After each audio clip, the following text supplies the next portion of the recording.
আমরা এখন এমন একটা ফলের গাছের সামনে এসে দাঁড়িয়েছি, যে ফলটি আসলে এই যে আমাদের দেশের কোনো ফল হিসাবে এটাকে বিবেচনা করা উচিত নয়।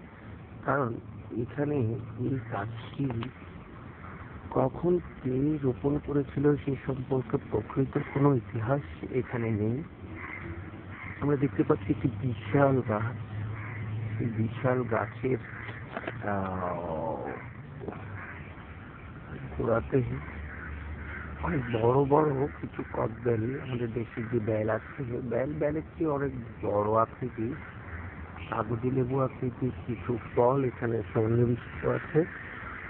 আমরা আপনাদের এই গাছটি দেখাচ্ছি এই জন্যে, যদি কেউ এই গাছটি সম্পর্কে কোনো মতামত কিংবা কোনো পরিচয় গাছটি সম্পর্কে দিতে পারেন, তাহলে আমরা খুব আনন্দিত হতে পারবো।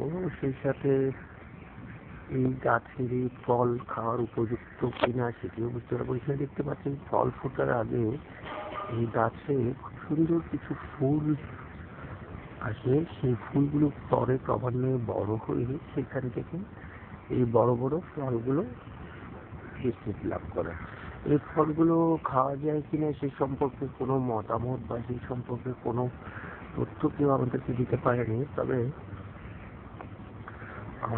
লোক মুখে জানা তথ্য অনুযায়ী এটি হাতির খুব প্রিয় খাবার হিসাবে পরিচিতি আছে। কথিত আছে এই গাছের ফল খেয়ে কোনো এক রানী, ব্রিটেনের কোনো এক রানীর মৃত্যু হয়েছিল। তো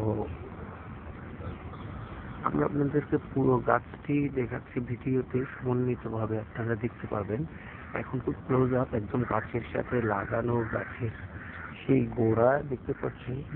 এই গোড়া থেকে 5-6 ফিটের মধ্যেই ফুল এবং ফল যথেষ্ট পরিমাণে ধরেছে, না হলে 40-50টি ফল এখানে আমাদের সামনে রয়েছে।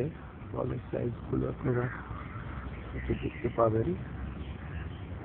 হ্যাঁ, এই হচ্ছে অবস্থা। এখন আমরা আপনাদেরকে চেষ্টা করবো গাছটি একটা পুরোপুরি একটা চিত্র আপনাদেরকে দেখানোর জন্য।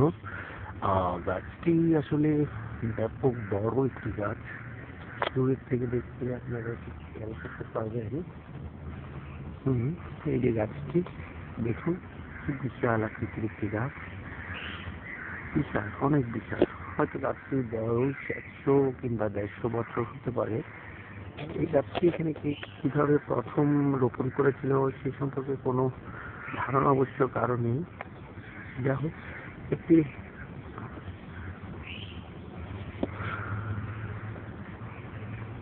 অপরিচিত গাছ হিসাবে এটি আমরা আপনাদের জন্য দেখালাম। বাদ বাকিটা আপনাদের রেসপন্স আমাদেরকে সাহায্য করবে এই গাছটি সম্পর্কে আরো ব্যাপক তথ্যগুলি জানার জন্য। ধন্যবাদ।